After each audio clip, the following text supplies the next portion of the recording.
Hi ಎಲ್ರಿಗೂ ನಮಸ್ಕಾರ. Dwarka children's hospital ಬೀದರ್ಗೆ ಸ್ವಾಗತ. ಈ ಹಾಸ್ಪಿಟಲ್ ಅಲ್ಲಿ ಎಲ್ಲಾ ರೀತಿಯಾದ ಫೆಸಿಲಿಟೀಸ್ ನಿಮಗೆ ಸಿಗುತ್ತೆ.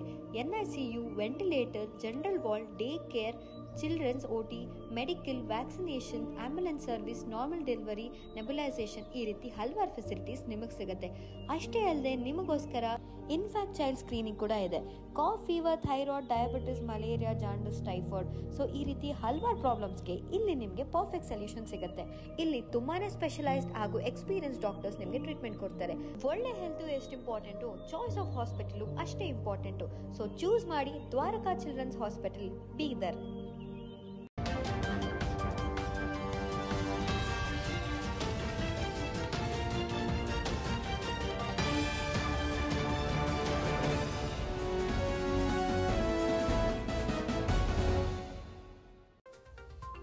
ನಮಸ್ಕಾರ, ನೀವು ನೋಡ್ತಾ ಇದ್ದೀರಾ ಸುದ್ದಿ ಸಮಯ ನ್ಯೂಸ್ ಚಾನಲ್. ಇದು ಲೋಕಲ್ ಎಕ್ಸ್ಪ್ರೆಸ್. ನಾನು ಮಹರ್ದೊಡ್ಡ ಅಕುಳಿಗಿ. ಮತ್ತೆ ಹೊಸ ಸುದ್ದಿಗಳನ್ನು ತೆಗೆದುಕೊಂಡು ನಾವು ನಿಮ್ಮ ಮುಂದೆ ಬರ್ತಾ ಇದ್ದೀವಿ. ಈ ದಿನದ ಪ್ರಮುಖ ಹೆಡ್ಲೈನ್ಸ್ಗಳನ್ನು ನೋಡ್ಕೊಂಡು ಬರೋಣ.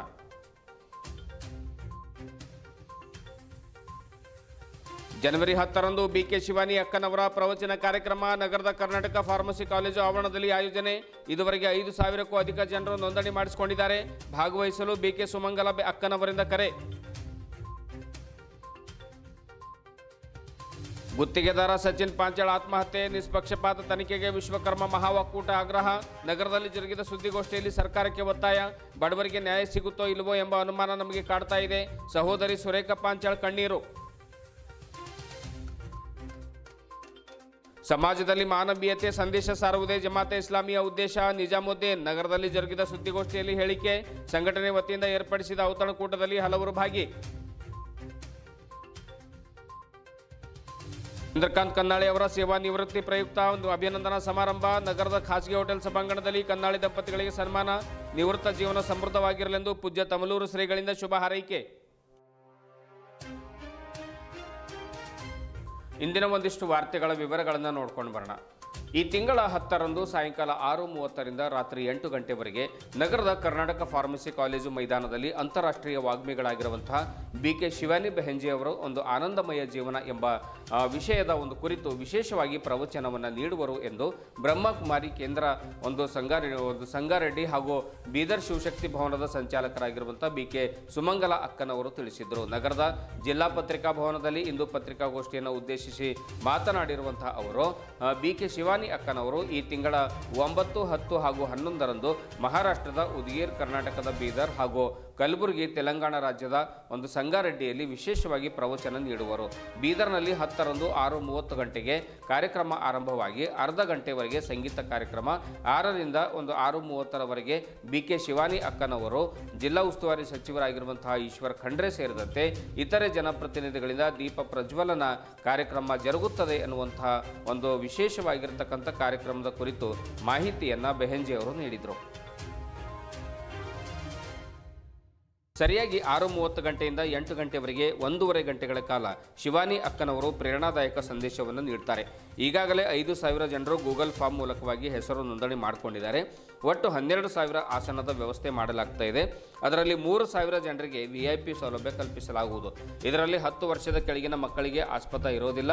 6:30ರಿಂದ 8 ಗಂಟೆವರೆಗೆ ಯಾರೂ ಸ್ಥಳ ಬಿಟ್ಟು ಕದಲಬಾರದೆಂದು BK ಶಿವಾನಿ ಅಕ್ಕನವರ ಆದೇಶ ಆಗಿರುತ್ತದೆ.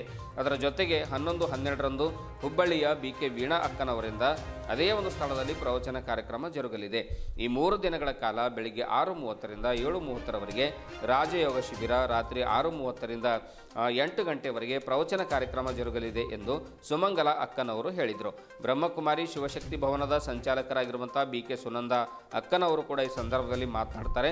ವಿಶ್ವದ 140ಕ್ಕೂ ಅಧಿಕ ದೇಶಗಳಲ್ಲಿ ಹಾಗೂ ಬೀದರ್ ಜಿಲ್ಲೆಯ ಸುಮಾರು 100ಕ್ಕೂ ಅಧಿಕ ಸ್ಥಳಗಳಲ್ಲಿ ಬ್ರಹ್ಮಕುಮಾರಿ ಕೇಂದ್ರಗಳು ಹಾಗೂ ಗೀತಾ ಪಾಠಶಾಲೆಗಳು ಕಾರ್ಯನಿರ್ವಹಿಸ್ತಾ ಇವೆ.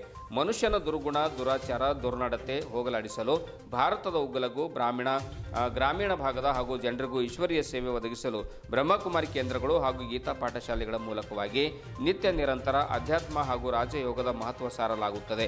ಹೀಗೆ 10 ಹಲವಾರು ಕಾರ್ಯಚಟುವಟಿಕೆಗಳನ್ನು ಕೈಗೊಂಡಿರುವಂತಹ ಈಶ್ವರೀಯ ವಿಶ್ವವಿದ್ಯಾಲಯಕ್ಕೆ ಎಲ್ಲರೂ ಕೈ ಜೋಡಿಸಬೇಕೆಂದು ಸುನಂದ ಅಕ್ಕನವರು ಕೋರಿದರು. BSNLನ ನಿವೃತ್ತ ಪ್ರಾಧ್ಯಾಪಕರಾಗಿರುವಂತಹ ಕಾಶಿನಾಥ್ ಕೊಂಡ ಇದೇ ಸಂದರ್ಭದಲ್ಲಿ ಉಪಸ್ಥಿತರಿದ್ದರು.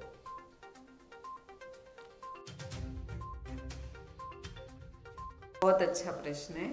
अच्छा है आपने याद दिलाया। तो मैं एक बार बोल दूं, जो आपको एडिट नहीं करना पड़े ऐसा बोल दूं एक बार। हाँ, तो प्रजापिता ब्रह्मा कुमारी ईश्वरीय विश्वविद्यालय की तरफ से बीदर रामपुरी कॉलोनी शाखा की तरफ से पूरे बीदर के लिए खुशखबरी है कि आदरणीय राजयोगिनी शिवानी दीदी जी हमारे बीच में पधार रही है। बीदर में 10 तारीख के दिन शाम को 5:30 बजे से प्रोग्राम शुरू होगा। फार्मेसी गोयल कॉलेज के ग्राउंड में प्रोग्राम शार्प 5:30 बजे शुरू होकर 8 बजे तक चलेगा। तो 1.5 घंटा करीब शिवानी दीदी ही बात करेंगे। तो सभी से निवेदन है, बीदर के सभी भाई बहनों से निवेदन है, महिलाओं से निवेदन है कि आप सभी लोग आकर के अपना समय दे करके राजयोगिनी शिवानी दीदी को सुने और बहुमूल्य उनका जो मेडिटेशन का टाइम है उसका आनंद लें और अपने जीवन को अच्छे से क्या कहेंगे, ज्ञान के रत्नों से अपने जीवन का श्रृंगार करें। दूसरी बात ये है कि जिन्होंने रजिस्ट्रेशन पैम्पलेट जिनके पास भी पहुंचा है या ऑनलाइन या व्हाट्सएप से जिन्होंने भी रजिस्ट्रेशन किया है, रजिस्ट्रेशन इसलिए रखा गया है ताकि कितने चेयर्स हमको डालना पड़ता है और इतने सारे भाई बहनें आएंगे तो उनको सभी को प्रसाद की व्यवस्था, जो प्रसाद देंगे वो कैसे देना है, उसके हिसाब से हमने रजिस्ट्रेशन इसलिए रखा है ताकि लाइट और साउंड और चेयर्स की व्यवस्था अच्छे से हो सके। बाकी जो रजिस्ट्रेशन नहीं भी कर सकते हैं, जिनके पास फ़ोन नहीं है या रजिस्ट्रेशन करने नहीं आता है, या फिर उस दिन किसी गांव जाने वाले थे, गांव जाना कैंसिल हो गया, फिर प्रोग्राम में आना चाहते हैं, तो ऐसा कोई भी प्रोग्राम का रूल नहीं है कि बिना रजिस्ट्रेशन के आप नहीं आ सकते हैं। प्रोग्राम सभी के लिए ओपन है, ओपन टू ऑल है। तो बीदर निवासी भाई बहनों से निवेदन भी कहो या निमंत्रण भी कहो, सभी जरूर इस प्रोग्राम में सहभागी हो और आनंद ले और अपने जीवन को सुंदर और अपने आगे वाले नए साल को मंगलमय आनंदकारी बनाने का पहला प्रोग्राम नए साल का सभी उपस्थित रहे, उसका लाभ ले। धन्यवाद। ओम शांति।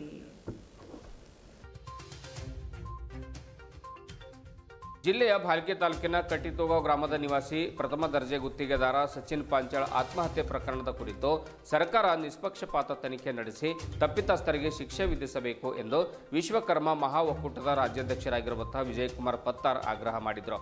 ನಗರದ ಪತ್ರಿಕಾ ಭವನದಲ್ಲಿ ಗುರುವಾರ ಸುದ್ದಿಗೋಷ್ಠಿಯನ್ನು ಉದ್ದೇಶಿಸಿ ಮಾತನಾಡಿರುವಂತಹ ಅವರು, ಆತ್ಮಹತ್ಯೆಗೂ ಮುನ್ನ ಬರೆದಿರುವಂತಹ ಡೆತ್ ನೋಟ್ನಲ್ಲಿ ಸಚಿನ್ ಪಾಂಚಾಳ್ ಅವರೇ ಒಂದು ಬರೆದಿದ್ದು ಎಂಬುದು ವಿಧಿವಿಜ್ಞಾನ ಪ್ರಯೋಗಾಲಯ ಈಗಾಗಲೇ ದೃಢಪಡಿಸಿದೆ. ಹೀಗಾಗಿ ಪತ್ರದಲ್ಲಿ ಹೆಸರಿಸಿರುವಂತಹ ಆರೋಪಿಗಳ ವಿರುದ್ಧ ಹಾಗೂ ಈ ಒಂದು ಪ್ರಕರಣದಲ್ಲಿ ಕರ್ತವ್ಯ ಲೋಪ ಎಸಗಿದ ಪೊಲೀಸ್ ಅಧಿಕಾರಿಗಳ ವಿರುದ್ಧ ಕಠಿಣ ಕ್ರಮ ಜರುಗಿಸಬೇಕು ಎಂದು ಆಗ್ರಹ ಮಾಡಿದರು. ಹಣಕ್ಕಾಗಿ ಒತ್ತಡ ಹಾಕಿದ ರಾಜು ಕಪನೂರ್ ಯಾರು, ಅವರು ಯಾವ ಕಾರಣಕ್ಕಾಗಿ ಸಚಿನ್ಗೆ ಹಣ ನೀಡಿದ್ರು, ಹಣಕ್ಕಾಗಿ ಒತ್ತಡ ಹಾಕಿ ಆತ್ಮಹತ್ಯೆಯಂತಹ ಕ್ರೂರ ನಿರ್ಧಾರವನ್ನು ಕೈಗೊಳ್ಳೋದಕ್ಕೆ ಪ್ರೇರಣೆ ಯಾಕಾಗಿದ್ರು ಅನ್ನುವಂಥ ವಿಷಯ ಕುರಿತು ಸಮಗ್ರವಾಗಿ ತನಿಖೆ ಆಗಬೇಕು, ತಪ್ಪಿತಸ್ಥರಿಗೆ ಕಠಿಣ ಶಿಕ್ಷೆ ಆಗಬೇಕು ಅನ್ನುವಂಥ ಮಾತನ್ನು ಕೂಡ ಹೇಳಿದರು.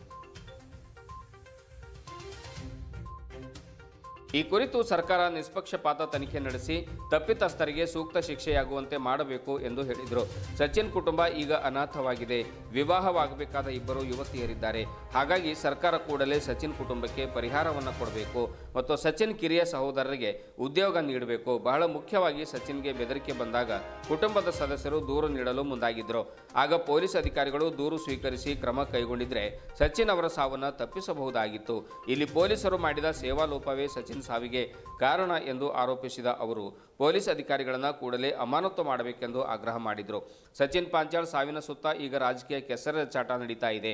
ಇದು ಸತ್ತ ವ್ಯಕ್ತಿಗೆ ಮಾಡುವಂತಹ ಅವಮಾನ. ಹಿಂದುಳಿದ ಸಮುದಾಯದಿಂದ ಬಂದು ತನ್ನ ಶ್ರಮದಿಂದ ಮೇಲೆ ಬಂದ ವ್ಯಕ್ತಿಯ ಬದುಕು ಸಾವಿನಲ್ಲಿ ಕೊನೆಗೊಳ್ಳುವಂತಾಯಿತು. ಇಂಥ ಸಂದರ್ಭದಲ್ಲಿ ಕುಟುಂಬದ ಜೊತೆಗೆ ನಿಲ್ಲಬೇಕಾದ ಪಕ್ಷಗಳು ರಾಜಕೀಯ ಮಾಡ್ತಾ ಇವೆ. ಸರ್ಕಾರ ಇವುಗಳಿಗೆ ಆಸ್ಪದ ನೀಡದೆ ನಿಷ್ಪಕ್ಷಪಾತ ತನಿಖೆ ನಡೆಸಿ ಸಚಿನ್ ಕುಟುಂಬಕ್ಕೆ ನ್ಯಾಯ ಒದಗಿಸಬೇಕು ಎನ್ನುವಂತಹ ಆಗ್ರಹ ಕೂಡ ಮಾಡಿದರು. ಈ ವಿಷಯವಾಗಿ ರಾಜ್ಯ ಸರ್ಕಾರ ಸೂಕ್ತವಾಗಿ ಸ್ಪಂದಿಸಿ ಯಾವುದೇ ಕ್ರಮ ಕೈಗೊಳ್ಳದೇ ಇದ್ದ ಪಕ್ಷದಲ್ಲಿ ಬೆಂಗಳೂರಿನ ಫ್ರೀಡಂ ಪಾರ್ಕ್ನಲ್ಲಿ ಉಗ್ರ ಪ್ರತಿಭಟನೆ ನಡೆಸಬೇಕಾಗುತ್ತೆ ಎಂದು ಎಚ್ಚರಿಸಿದರು. ಬಡವರಿಗೆ ನ್ಯಾಯ ಸಿಗುವುದೋ ಇಲ್ಲೋ ಎಂದು ಅನುಮಾನ ಆಗ್ತಾ ಇದೆ ಎಂದು ಸಚಿನ್ ಸಹೋದರಿ ಕಣ್ತುಂಬ ನೀರು ತಂದರು. ಒಕ್ಕೂಟದ ದಾವಣಗೆರೆ ಜಿಲ್ಲಾಧ್ಯಕ್ಷ ಬಿ ನಾಗೇಂದ್ರ ಆಚಾರ್ಯ, ಬೀದರ್ ಜಿಲ್ಲಾ ಅಧ್ಯಕ್ಷ ಶ್ರೀನಿವಾಸ್ ಪಾಂಚಾಳ್, ಬಿಪಿ ಜಗನ್ನಾಥ್, ಸೋಮನಾಥ್ ಪಾಂಚಾಳ್, ಕೊಟ್ರೇಶ್, ಮೃತ ಸಚಿನ್ ಪಾಂಚಾಳ್ ಸಹೋದರಿ ಸುರೇಖಾ, ಸಹೋದರ ವಿಜಯಕುಮಾರ್ ಪಾಂಚಾಳ್ ಸುದ್ದಿಗೋಷ್ಠಿಯಲ್ಲಿ ಹಾಜರಿದ್ದರು. ಗುತ್ತಿಗೆ ಸಣ್ಣ ಗುತ್ತಿಗೆ ಮಾಡ್ಕೊಂಡಿರ್ತಕ್ಕಂಥ ವ್ಯಕ್ತಿ ಮೇಲೆ ಈ ತರ ಬ್ರಹ್ಮಾಸ್ತ್ರ ಯೂಸ್ ಮಾಡ್ತಾರೆ ಅಂದ್ರೆ ಅದು ಹೆಂಗ್ ಕಣ್ಣಾಗೆ ಮಾತಾಡ್ತಿದ್ದಾರೆ ಬೀದಿಯಲ್ಲಿ. ಇದನ್ನ ನಾವು ವಿಶ್ವಕರ್ಮ ಸಮಾಜ ಅದನ್ನ ಸಹಿಸ್ಲಿಕ್ಕೆ ಸಾಧ್ಯ ಇಲ್ಲ ಅಂತ ನಾನು ಖಂಡಿಸ್ತಾ ಇದ್ದೀನಿ. ಇದನ್ನ ನ್ಯಾಯ ಪಥಕ್ಕೆ ನಾವು ಅತ್ಯುನ್ನತಕ್ಕೆ ನಾವು ನ್ಯಾಯ ಪಡೆಯುವಲ್ಲಿ ಅದನ್ನ ನ್ಯಾಯ ಪಡೆಯ ತನಕ ನಾವು ನಮ್ಮ ಹೋರಾಟ ನಿಲ್ಲದು ಅಂತ ನಮ್ಮ ವಿಶ್ವಕರ್ಮ ಮಹಾಒಕ್ಕೂಟದಿಂದ ನಾನು ಭರವಸೆ ನೀಡ್ತಾ ಇದ್ದೀನಿ. ಕೇವಲ ಒಬ್ಬ ಸಚಿನ್ ಪಾಂಚಾಳ್ ಆತ್ಮಹತ್ಯೆಯಾಗಿ ಹಿಂದೆ 7 ದಿನಗಳ ಕುಟುಂಬ ಸೂತಕ ಛಾಯೆ ಇದ್ದರು, ಸಂಕಷ್ಟ ಸ್ಥಿತಿಯಲ್ಲಿ ಇದ್ದರು. ಕೆಲವು ಪ್ರತಿಷ್ಠಿತರು ಮನ ಬಂದಂತೆ ಮಾತಾಡ್ತಿದ್ದಾರೆ. ಸ್ವಲ್ಪ ಆದ್ರೂ ಅವ್ರಿಗೆ ಮನುಷ್ಯತ್ವ ಇಲ್ಲೇನ್ರಿ? ಹೆಂಗ್ ಬೇಕಂಗೆ ಮಾತಾಡ್ತಾರೆ. ಅವ್ರಿಗೆ ಕೆಲವು ಪತ್ರಿಕೆಗಳ ಮಾಧ್ಯಮಗಳಲ್ಲಿ ನಾನು ನೋಡಿದೆ. ನಾನೇನು ನೇರವಾಗಿಲ್ಲ, ಬೆಂಗಳೂರಿನಲ್ಲಿ ಕೂಡ ಅವರಿಗೆ ಸುದ್ದಿಗಳು ಪ್ರಕಟವಾಗಿವೆ. ಅಲ್ಲ ಅವರಿಗೆ ಮೋಸ ಮಾಡಿದ್ದಾರೆ, ವಂಚಕ ಅಂತ ಹೇಳ್ತಾರೆ. ಯಾವ ಮೋಸ ರೀ? ಏನಾದರೂ ಪ್ರೂಫ್ ತೋರಿಸ್ಬೇಕಲ್ವೇ?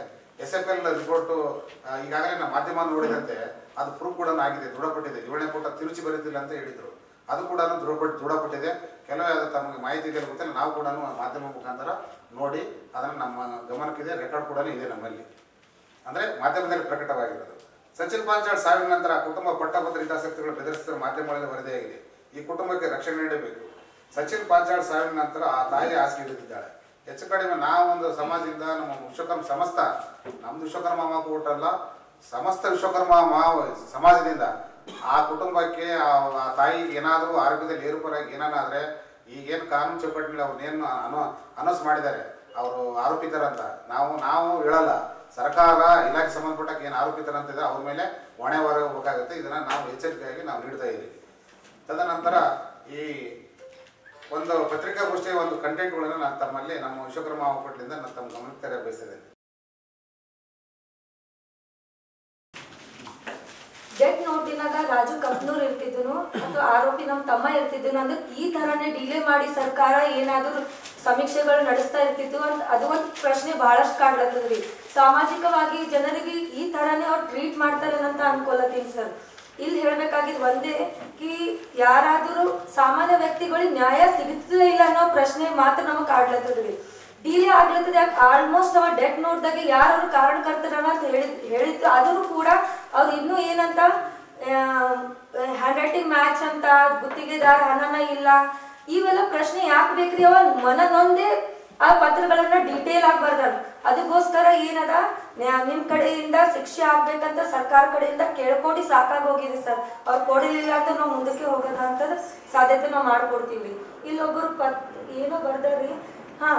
ಇಲ್ಲಿ ಒಂದು ಮಾತು ಹೇಳಕ್ ಇಷ್ಟಪಡ್ತಿದ್ವಿ. ನಮ್ಮ ತಮ್ಮನ ಹ್ಯಾಂಡ್ ರೈಟಿಂಗ್ ಅದ ತಿಳ್ಕೊಂಡೆ ನಾವೇನು ಕಂಪ್ಲೇಂಟ್ ಕೊಡ್ಲಕ್ ಹೋಗಿದ್ವಿ.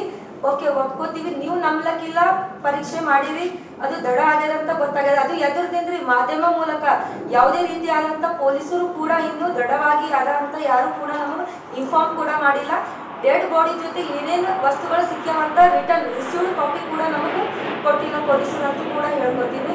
ಮತ್ತೆ ಒಂದು ಆರೋಪ ಹಾಕ್ಲತ್ತನ ಸಚಿನ್ ಮೋಸಗಾರ ಅದು ಇದು ಅಂತ. ಪ್ಲೀಸ್ ದಯವಿಟ್ಟು ಬರಿಬೇಡ್ರಿ.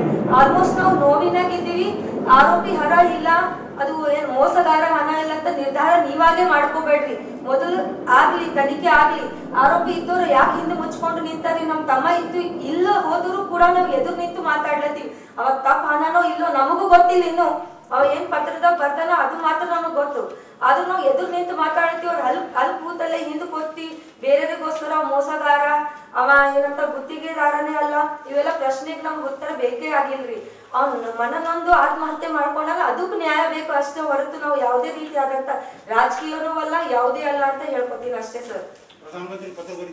ಸರ್ ಕಂಪಲ್ಸರಿ ಬರೀತೀವಿ, ಇಲ್ಲಿ ನ್ಯಾಯ ಸಿಗ್ಲಿಲ್ಲ ಅಂದ್ರೆ ಕಂಪಲ್ಸರಿ ಬರೆಯೋದಿದ್ದೀವಿ ಸರ್ ನಾವು ಅಷ್ಟೇ.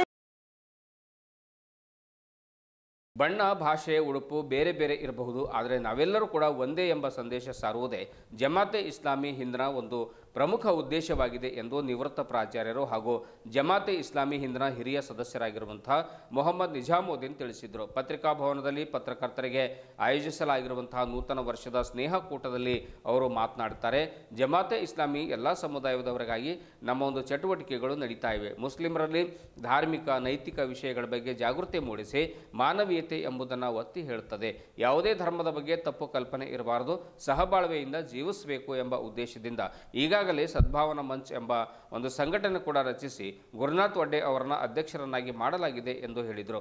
ಜಮಾತೆ ಇಸ್ಲಾಮಿ ಹಿಂದ್ ರಾಜ್ಯ ಸಲಹಾ ಸಮಿತಿ ಸದಸ್ಯರು ಹಾಗೂ ಮಾಧ್ಯಮ ಪ್ರಭಾರಿಗಳಾಗಿರುವಂತಹ ಮೊಹಮ್ಮದ್ ಆಸಿಫುದ್ದೀನ್ ಕೂಡ ಈ ಸಂದರ್ಭದಲ್ಲಿ ಹಾಜರಿದ್ದು ಅವರು ಕೂಡ ಒಂದಿಷ್ಟು ವಿಚಾರಗಳನ್ನು ಹಂಚಿಕೊಂಡರು.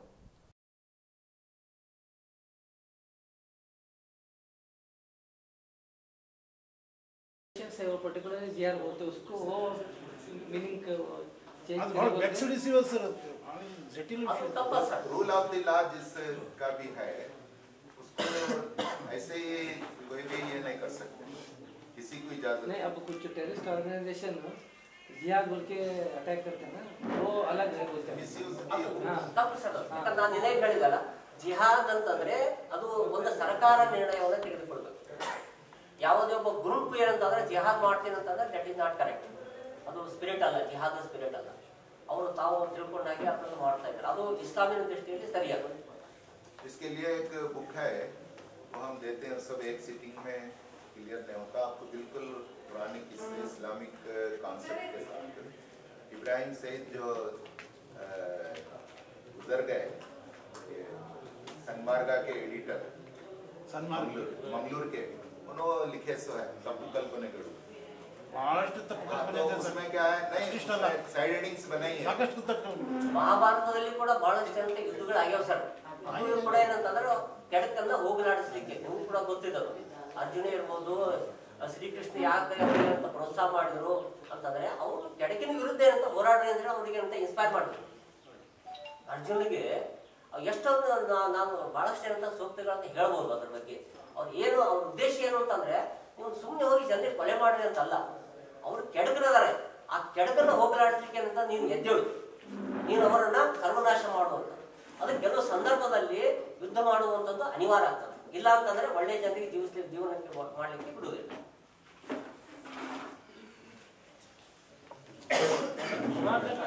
ಸರ್ ಎಲ್ಲರಿಗೆ ಸರ್ ಎಲ್ಲರಿಗೆ ಧನ್ಯವಾದಗಳು. ತಾವೆಲ್ಲ ಬಂದಿದ್ದೀರಿ. ಕೊನೆಯಲ್ಲಿ ಏನಂದ್ರೆ ನಾವು ಊಟದ ವ್ಯವಸ್ಥೆನ ಮಾಡಿದ್ದೇವೆ ಆ ಹೊಸ ವರ್ಷ ಸಂದರ್ಭ ಅಂತ ಹೇಳಿ, ಮತ್ತು ನಮ್ದೊಂದು ಸಣ್ಣ ಗಿಫ್ಟ್ ಕೂಡ ಇದೆ. ತಾವೆಲ್ಲ ಚಂದ್ರಕಾಂತ್ ಕನ್ನಾಳೆ ಅವರು ಪಂಚಾಯತ್ ರಾಜ್ ಇಂಜಿನಿಯರಿಂಗ್ ವಿಭಾಗ ಉಪವಿಭಾಗದಲ್ಲಿ ಸಹಾಯಕರಾಗಿ ಸೇವೆ ಸಲ್ಲಿಸಿ ಸೇವಾ ನಿವೃತ್ತಿ ಹೊಂದಿದ್ದಾರೆ. ಈ ಪ್ರಯುಕ್ತ ಅಭಿನಂದನಾ ಸಮಾರಂಭವನ್ನು ನಗರದ ಹೊಸ ಬಸ್ ನಿಲ್ದಾಣದ ಎದುರುಗಡೆ ಇರುವಂತಹ ಖಾಸಗಿ ಹೋಟೆಲ್ ಸಭಾಂಗಣದಲ್ಲಿ ಚಂದ್ರಕಾಂತ್ ಕನ್ನಾಳೆ ದಂಪತಿಗಳಿಗೆ ಸನ್ಮಾನಿಸಲಾಯಿತು. ಈ ಸಂದರ್ಭದಲ್ಲಿ ಪೂಜ್ಯ ಶ್ರೀ ತಮ್ಲೂರು ಶಿವಾನಂದ ಶಿವಾಚಾರ್ಯರು ಮಾತನಾಡಿ, ಅಪ್ಪಾಜಿ ನೀವು ಯಾವಾಗ ಬರ್ತೀರೋ ಅಂದೇ ನನ್ನ ನಿವೃತ್ತಿ ಜೀವನ ಸ್ವೀಕಾರ ಮಾಡ್ತೇನೆ ಎಂದು ಚಂದ್ರಕಾಂತ್ ಅವರು ಹೇಳಿದರು. ಹಾಗಾಗಿ ಇವತ್ತು ಅವರು ಕರೆಸ್ಕೊಂಡಿದ್ದಾರೆ, ನಾವು ಬಂದಿದ್ದೀವಿ. ನಿವೃತ್ತ ಜೀವನ ಸಮೃದ್ಧವಾಗಿ ಅವರು ನಿವೃತ್ತಿಯನ್ನು ಹೊಂದುತ್ತಾ ಇದ್ದಾರೆ, ಖುಷಿಯಿಂದ ನಿವೃತ್ತಿಯನ್ನು ಹೊಂದುತ್ತಾ ಇದ್ದಾರೆ ಎಂದು ಹೇಳಿದರು. ಕನ್ನಾಳೆಯವರ ನಿವೃತ್ತ ಜೀವನ ಸುಖಮಯವಾಗಿರಲಿ ಎಂದು ಶುಭ ಹಾರೈಸಿದರು. ನಿವೃತ್ತಿಯಾದ ನಂತರ ಯಾವುದೇ ಒಂದು ಚಿಂತೆಗೊಳಗಾಗದೆ, ಡಿಪ್ರೆಷನ್ಗಳಿಗೆ ಒಳಗಾಗದೆ ಹೊಸ ಜೀವನವನ್ನು ಆರಂಭ ಮಾಡಿ ಇದೇ ನಿಜವಾದ ಒಂದು ಹೊಸ ಜೀವನ ಎನ್ನುವಂಥ ವಿಚಾರಗಳನ್ನು, ಧನಾತ್ಮಕ ವಿಚಾರಗಳನ್ನು ಇಟ್ಟುಕೊಂಡು ಆನಂದದಿಂದ ಬದುಕನ್ನು ಸಾಗಿಸಬೇಕು ಎನ್ನುವಂಥ ಮಾತನ್ನು ಕೂಡ ಶುಭವನ್ನು ಹಾರೈಸಿದರು ತಮ್ಲೂರು ಅಪ್ಪ ಅವರು. ಈ ಒಂದು ಕಾರ್ಯಕ್ರಮದಲ್ಲಿ ಶಿವಾಜಿ ದೋಣೆ, ವಿಜಯಕುಮಾರ್ ಪಾಟೀಲ್, ಆಮೇಲೆ ರಾಜಪ್ಪ, ಮನೋಹರ್ ಗೌರಿ, ಮಲ್ಲಯ್ಯ ಸ್ವಾಮಿ, ವೈಜಿನಾಥ್ ಹೆಡಗಪುರ್ ಸೇರಿದಂತೆ ಅವರ ಒಂದು ಕನ್ನಾಳೆಯವರ ಆಪ್ತರು, ಸ್ನೇಹಿತರು, ಬಂಧುಗಳು, ಕುಟುಂಬಸ್ಥರು ಎಲ್ಲರೂ ಕೂಡ ಈ ಸಂದರ್ಭದಲ್ಲಿ ಹಾಜರಿದ್ದರು. ನಿವೃತ್ತಿ ಹೊಂದಿರುವಂಥ ಪ್ರಯುಕ್ತವಾಗಿ ದಂಪತಿಗಳಿಗೆ ಹೃದಯ ತುಂಬಿ ಎಲ್ಲರೂ ಕೂಡ ಒಂದು ಸನ್ಮಾನ ಕೂಡ ಮಾಡಿದರು.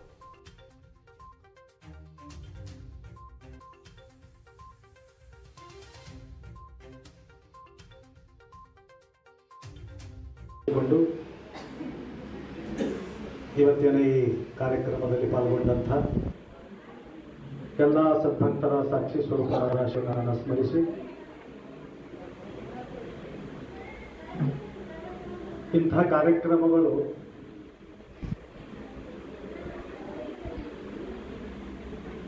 ನಿರಂತರವಾಗಿ ಇಂಥ ಕಾರ್ಯಕ್ರಮಗಳು ನಮಗೆ ಸಿಗಲ್ಲ.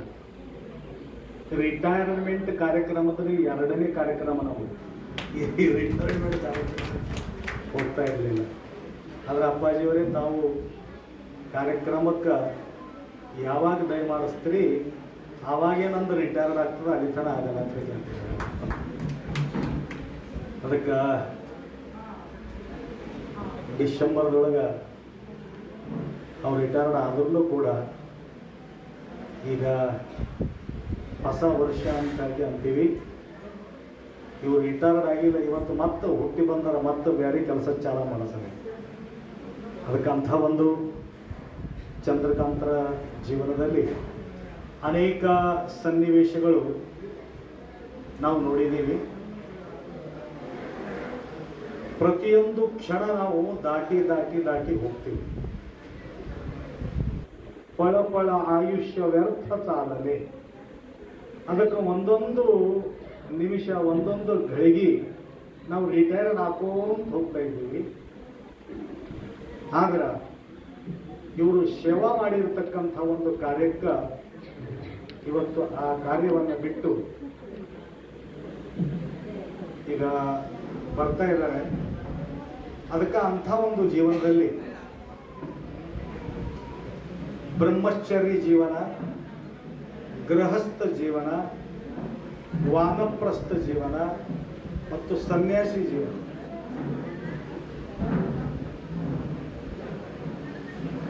ಬ್ರಹ್ಮಚಾರಿ ಆದ ನಂತರ ಯಾರೋ ನಮಗೆ ಸನ್ಮಾನ ಮಾಡಿ ಮುಕ್ತರಾಗಪ್ಪ ಬ್ರಹ್ಮಚಾರ್ಯದಿಂದ ಅಂತ ಹೇಳ್ಕೊಂಡು ಯಾರು ನಮಗೆ ಸನ್ಮಾನ ಮಾಡಲ್ಲ. ಗೃಹಸ್ಥಾಶ್ರಮ ಪ್ರವೇಶ ಮಾಡೋ ಸಲುವಾಗಿ ಅವಾಗ ವಿಶೇಷ ಕಾರ್ಯಕ್ರಮ ಮಾಡಿ ವಿವಾಹ ಸೋಹಳ ವಿವಾಹದ ಕಾರ್ಯಕ್ರಮವನ್ನು ಮಾಡ್ತೀವಿ. ವೈಭವದಿಂದ ನಾವು ಬರಮಾಡ್ಕೊಳ್ತೀವಿ. ಅದೇ ರೀತಿಯಾಗಿ ವಿವಾಹದಿಂದ ರಿಟೈರ್ಮೆಂಟ್ ಆಗಲ್ಲ.